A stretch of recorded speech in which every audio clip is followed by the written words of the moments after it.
परमात्मने नमः। शास्त्र चिंतन में आपका स्वागत है। आज का चिंतन बिंदु है श्राद्ध कब करें और कैसे करें। श्राद्ध का अर्थ क्या है, श्राद्ध के पर्यायवाची क्या हैं, श्राद्ध करने से लाभ और श्राद्ध के न करने से हानि, इन बिंदुओं पर आज हम थोड़ा सा चिंतन करते हैं।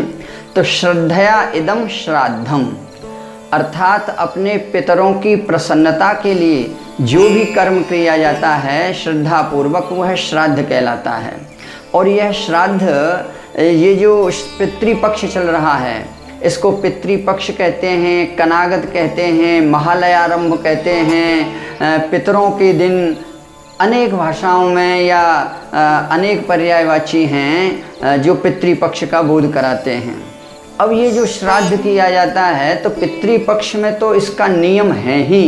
पितृपक्ष से अलावा जहाँ कहीं भी जब हम देव दर्शन के लिए तीर्थाटन में जाते हैं तो वहाँ भी हमें अपने पितरों का स्मरण करना चाहिए, उनको भूलना नहीं चाहिए। सभी तीर्थों में पितरों का यदि तर्पण किया जाता है, उनका स्मरण किया जाता है, उनके निमित्त कुछ ब्राह्मण भोजन या दान किया जाता है, तो इससे भी हमारे पितर देवता प्रसन्न होते हैं और आशीर्वाद देते हैं। परिवार में सुख शांति समृद्धि रहती है। अब मैं आपको बता दूं, ये जो पितृपक्ष जब प्रारंभ होता है, महालयारंभ बोलते हैं, तो पितृपक्ष में जो पुण्य तिथि होती है उस पुण्य तिथि में तो श्राद्ध होता ही है, पर कुछ तिथियां ऐसी हैं कि उन पितरों की निश्चित तिथियां हैं।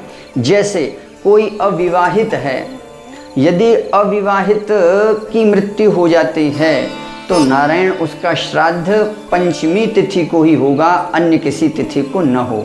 वो श्राद्ध केवल और केवल पंचमी तिथि को करें। इसके बाद में यदि कोई सुहागिन स्त्री चली जाती है तो सुहागिन स्त्री का जो श्राद्ध है वो मातृनवमी, सौभाग्यवती नाम पंचांग में स्पष्ट निर्देश होता है। पंडित विद्वान ब्राह्मणों से आप लोग पूछ लें तो सुहागिन स्त्री का श्राद्ध नवमी तिथि को ही किया जाता है, चाहे उसकी कोई भी तिथि क्यों ना हो। उस तिथि में न करके नवमी तिथि को ही उसको मातृनवमी के नाम से जानते हैं।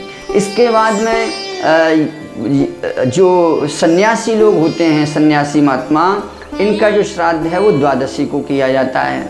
जिनकी अकाल मृत्यु हो जाती है या अपमृत्यु हो जाती है, ऐसे लोगों का श्राद्ध चतुर्दशी के दिन किया जाता है।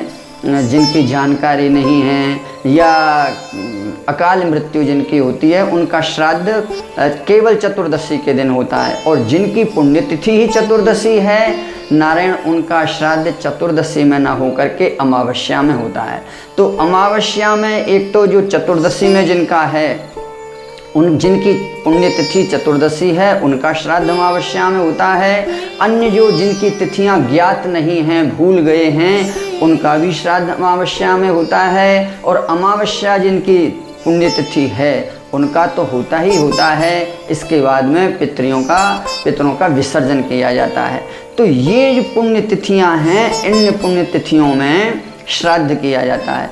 अब ये जो श्राद्ध है, ये श्राद्ध मध्याह्न व्यापनी तिथि में किया जाना चाहिए। शास्त्रों में ये आया है कि एक तो जो श्राद्ध के लिए विद्वान ब्राह्मण हो, विद्वान ब्राह्मण के अभाव में यदि विद्वान ब्राह्मण न मिले तो उसमें मामा हैं या नाती है या भांजा है या पुत्री का पुत्र है, ये भी पात्र प्रशस्त माने जाते हैं। इनको भी खिलाया पिलाया जाता है, इनको ब्राह्मण के स्थान पर खिला सकते हैं, दान दक्षिणा दे सकते हैं, ये बात बताई गई।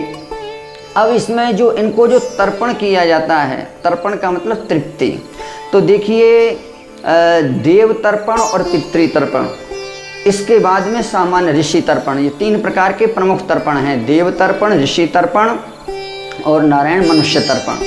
अब जो देव तर्पण और ऋषि तर्पण हैं, ये दोनों जनेऊ जिस समय जैसे रहते हैं सामान्यतया उसी प्रकार से रहेगा।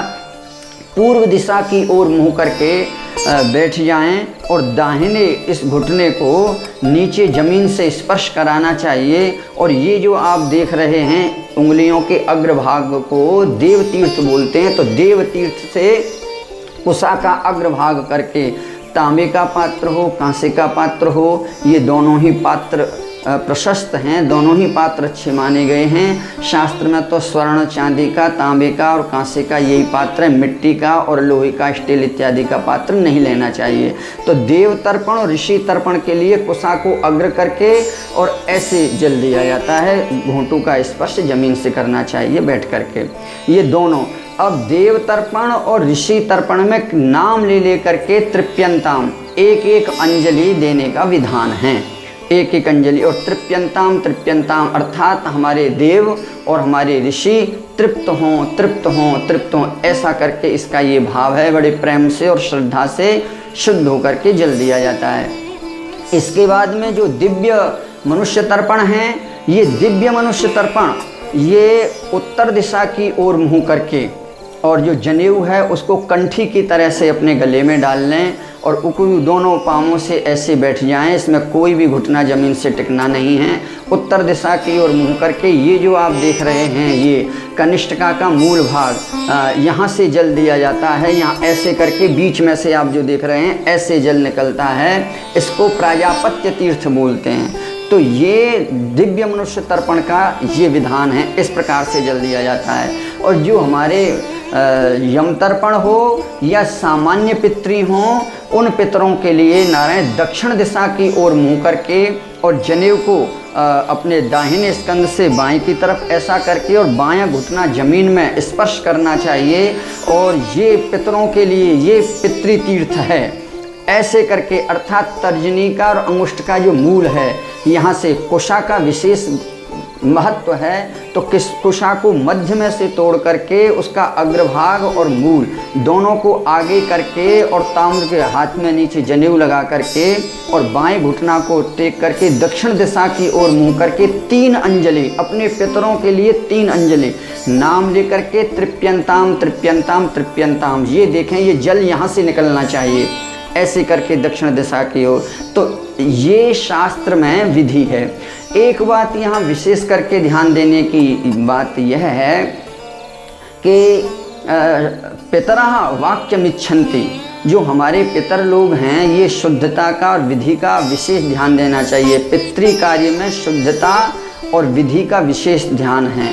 देवाः पितरन्ति, देवाः इच्छन्ति भावाः, भावमिच्छन्ति देवाः, और जो देवता हैं वो हमारा भाव, प्रेम, श्रद्धा देखते हैं।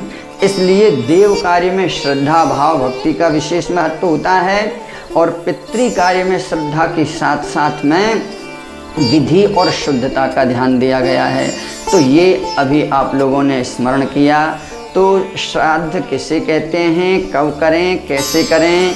पितृ का अर्थ ही पिता होता है। जिस माता पिता के माध्यम से हमें परमात्मा की इतनी सुंदर ये हरी भरी सृष्टि के दर्शन हुए, जिन्होंने अपनी सभी संपत्ति और उन्होंने अपना सर्वस्व हमारे लिए दे दिया, ऐसे पिता को यदि हम एक दिन श्राद्ध के समय में या कहीं तीर्थों में जाएं, यदि हम उनका स्मरण नहीं करते हैं तो हमारे पितृ हमसे नाराज हो जाते हैं। और जब इसी को पितृदोष बोलते हैं, पितरों का नाराज होने का मतलब ही है पितृदोष होना। और जब पितृदोष हो जाता है तो घर में कलह हो जाती है, अशांति हो जाती है, पति पत्नी में, भाई भाइयों में, या बेटी बेटा बड़े हो जाना, उनका समय पर विवाह शादी नहीं होना, या उनका धंधे बिजनेस व्यापार समय से नहीं होना, या घर में बेटी बेटाओं का बेटियों की उत्पत्ति ज़्यादा होना, या बेटी बेटाओं का मन पढ़ाई में ना लगना, ऐसे अनेक प्रकार के उपद्रव होने लगते हैं। या कई प्रकार ऐसा लगता है कि बिल्कुल धंधा हमारे सामने है, लाभ हमारे हाथ से आता आता हुआ निकल जाता है। ये सभी लक्षण पितृदोष के कारण होते हैं। तो आप इन सभी दोषों से मुक्त होने के लिए अपने पितरों का तर्पण करें, तीर्थों में जाएं और तीर्थों में जा कर के भी उनका तर्पण करना चाहिए।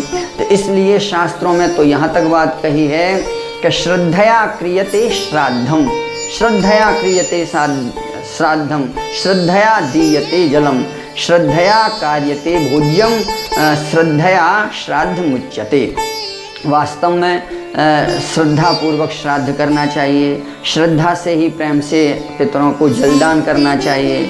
श्रद्धया कार्यते भोज्यम, भोजन के लिए, भोजन में जो हमारे पितर को जिसके निमित्त हम भोजन करा रहे हैं उनको जो वस्तु खाने में पसंद हो वो उनको भोजन कराना चाहिए। वैसे विशेष करके पितरों के लिए सफ़ेद वस्तु खाने के लिए और सफ़ेद ही दान में दी जानी चाहिए, जैसे खीर है, दूध है, रसगुल्ला है, इस प्रकार का सफ़ेद वस्त्र ही देना चाहिए जो उनको पसंद हो। और वैसे इमरती या उर्द का भी विशेष महत्व होता है, इमरती का भोजन कराएं, उर्द की दाल का भोजन कराएं, इस प्रकार से इसमें करें। और ये तो पितरों के विषय में बहुत कुछ लिखा है। इतना ही कह करके मैं अपनी वाणी को विराम देता हूँ। जय श्री कृष्ण, राधे राधे।